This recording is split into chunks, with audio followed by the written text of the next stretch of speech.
Halo guys, kembali lagi di channel beritanya ya. Kali ini beritanya tanggapan soal klarifikasi Gisel dari pakar ekspresi guys.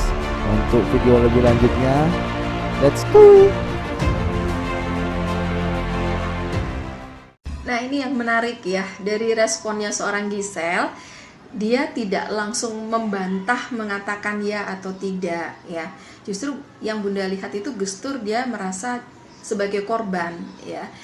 Nah, ini yang menarik karena kalau memang merasa sebagai korban ya dan bukan melakukannya, harusnya kan bisa mengklarifikasi itu bukan saya ya. Karena biasanya kalau seseorang itu bukan dia pelakunya, dia justru yang paling lantang berteriak untuk membuktikan jika itu bukan dia. Nah, ini justru yang menarik ya pemirsa ya. Gisel itu Bunda lihat gesturnya merasa dikorbankan. Tetapi ada yang aneh juga di sini. Kenapa? Biasanya orang ketika dia merasa tidak bersalah melakukan yang dituduhkan, itu justru teriakannya itu yang paling nyaring untuk menantang orang-orang untuk membuktikan bahwa itu bukan dia. Tetapi ini justru Gisel tidak lakukan ya, justru sebaliknya Gisel merasa justru dikorbankan, tetapi kok tidak tidak memperjuangkan untuk mengklarifikasi atau mengatakan dengan tegas bahwa itu bukan saya ya, seperti yang biasanya korban-korban lakukan ketika dia merasa tidak bersalah ya. Nah, kemudian juga Bunda lihat ada gesturnya lagi ketika ditanyakan apakah itu bukan dia. Ada yang menarik dari gestur Gisel, yaitu Gisel tanpa disadari dia membuat gerakan menggosok di atas bibirnya gini ya. Nah, gerakan ini menggosok di atas bibir bahkan sampai menggaruk begitu, itu adalah respon di bawah sadar untuk menunjukkan perasaan sangat tidak nyaman, perasaan aduh, ada malu, ada kesel, ada cemas gitu ya. Kemudian juga ada narik-narik di sini telinga seperti Gisel, aduh apalagi sih yang ingin berita apa lagi nih yang akan saya dengar gitu ya. Jadi ini membuat Bunda bertanya-tanya, Mbak Gisel apakah sebenarnya tahu sesuatu di balik ini? Apakah sebenarnya itu Anda atau Anda sebenarnya tahu sesuatu terjadi di situ tapi Anda nggak mau ngomong?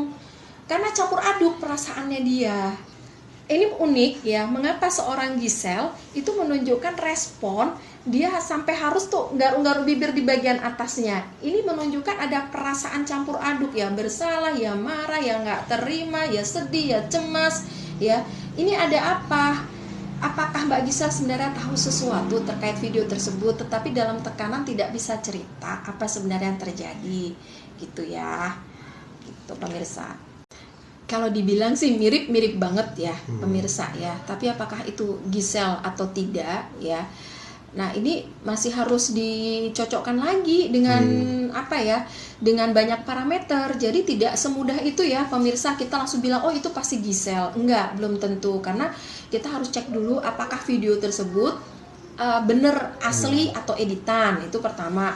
Kemudian yang kedua, kalau kita mau lihat dari bahasa tubuhnya, kita cocokkan, membutuhkan banyak video-video dari bahasa tubuh seorang Gisel untuk dicocokkan dengan baseline-nya dari Gisel gitu. Terus kemudian kita cocokkan juga dengan keterangan dari Gisel sendiri. Nah, tadi kan yang Bunda cerita, keterangan Gisel sendiri itu kan masih ambigu. Artinya kalau memang dia merasa sebagai korban seperti yang Bunda baca, harusnya psikologi korban itu kan teriak apa yang sebenarnya terjadi, dan ketika dia merasa dikorbankan, biasanya korban itu justru akan membela dirinya, berteriak dengan lantang untuk membuka. Lagi liburan tiba-tiba ada berita yang agak kurang mengenakan.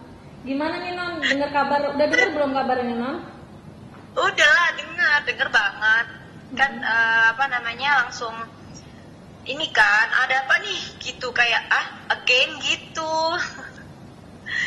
Jadi ya sebenarnya agak malas sih nanggepinnya. Cuman kan dari kalian dan teman-teman juga kan nggak mungkin juga untuk nggak jawab terus gitu. Sebenarnya kalau ditanya mah agak nggak happy ya, maksudnya kayak ini kan juga bukan kali pertama gitu kan.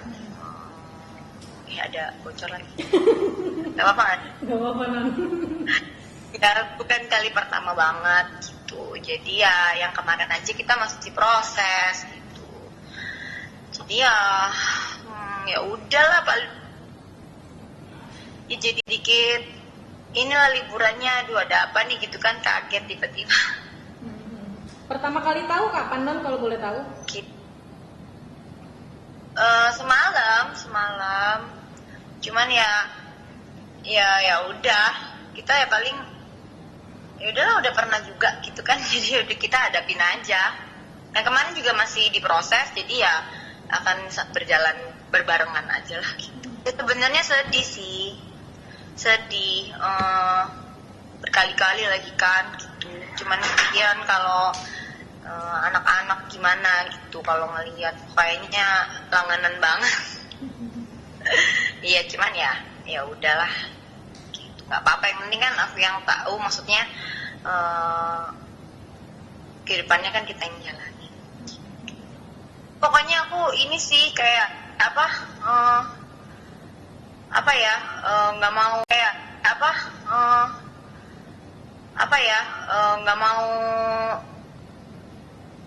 nggak mau bikin runyam semuanya.